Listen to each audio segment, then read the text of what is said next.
নাসাই শরীফের 1214 নম্বর হাদিস, যারা রাসূলুল্লাহ সাল্লাল্লাহু আলাইহি ওয়াসাল্লাম কবর উম্মি, আল্লাহ নবী তার মায়ের কবর জিয়ারত করলেন। মায়ের কবর জিয়ারত করার পর আল্লাহ নবী সাহাবাদের দিকে তাকাইলেন, তাকায় বললেন, নবী নিজে কান্না করলেন, ও আবকা মান হাওলা, সাহাবাদেরকে আল্লাহ নবী কান্না করাইলেন, সব কাঁদছে।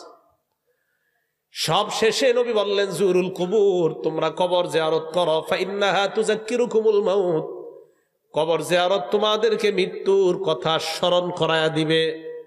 কবর জিয়ারত করো। তাহলে বুঝলাম কবর জিয়ারত করা সুন্নত। বলেন, কবর জিয়ারত করা কি?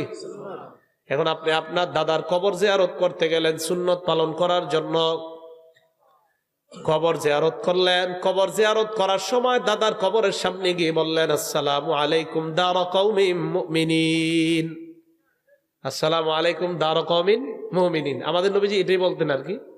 আসসালামু আলাইকুম আহলাল কুবুর, এটাও বলা যায়। বাকি নবীজি মুসলিম শরীফের একটা বর্ণনা, আমার কাছে এটাই ভালো লাগে, আসসালামু আলাইকুম দারা কওমিন মুমিনিন ওয়া ইন্না ইনশাআল্লাহু বিকুম লাহিকুন। আচ্ছা, এই হাদিসটা বলে ফেলছি তো আরেকটু বলি। নবীজি এই হাদিসটা একদিন বলছেন।